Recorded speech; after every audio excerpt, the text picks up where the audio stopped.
waxaa maanta sharaf weyn inoo ah in aan soo kormeernay 3 tiim injineere ah, tiim guddiga ganacsiga ee gobolka Hiiraan iyo tiim mataqaanaa maamulka gobolka Hiiraan oo hogaaminaya gudoomiyaha gobolka iyo tiim oo ayagana arrimaha bulshada iyo u weeyahay uwaaska inaan mataqaanaa kormeer ku soo sameynay qaybo badan oo mataqaanaa biyaha ay ka bixi jireen.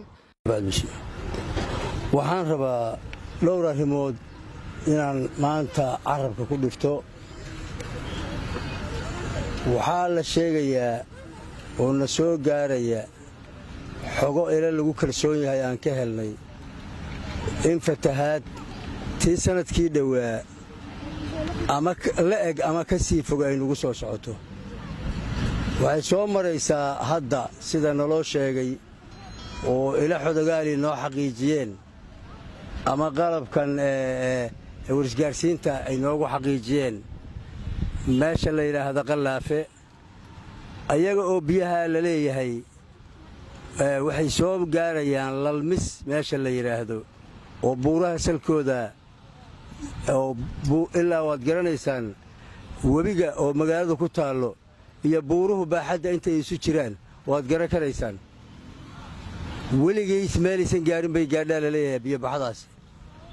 waxaan leenahay waxaa dhici karta in khasaaro ba'an oo naf iyo maallaba ay keento arrintaasi ayadoo dadku ay ku jiraan biyo baxdaasi hadday qabato oo ay jirto beledweynena aan qiyaasayna iyo eeryadiisa laga yaabo in roobab xoog la ka bilowdaan.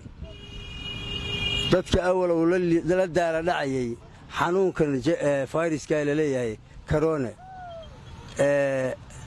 fatahaadana ku yimaadaan meeshaas waxaa ka soo baxaya xaalad bini'aadanimo. xaalad adag baa halkaa ka muuqanaysa.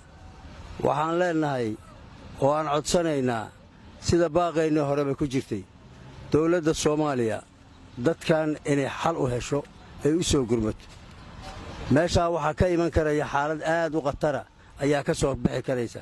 sababtu tahay ayadoo awal adeegii bulshada iyo gaadiidkii iyo isu socodkii iyo ganacsigiiba aad mooddo inay aad u liiteen xanuunka adduunka ku baahay awgiis. haddii haddana fatahaadi timaado oo ay dhacdo in la barakaco sanadkii dhawaa waxaa ku dhintay dhowr iyo 10 qof ayaa ku dhimatay webigan fatahaadda inta la og yahay oo qaarna meydkoodii la helay qaarna lagu leeyahay meydkoodii ilaa haddana waxaa la sheegayaa khatartu intaynay ka sii badan tahay.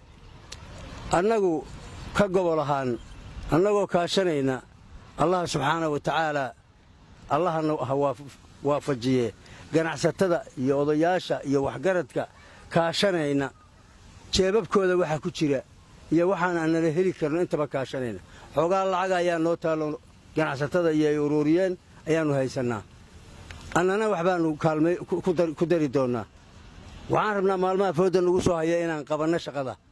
haddii fatahaaddii sanadkii dhoweed dhacdoo kale ay dhacdo xaalad bini'aadanimo ayaa meeshaa ka soo baxaysa. waxaan dawladda Soomaaliya ka codsanaynaa iyo isteedkaba dadkan in gurmad iyo loo soo fidiyo marxaladda uu ku sugan yahay laga kaalmeeyo marxaladda uu ku sugan yahay.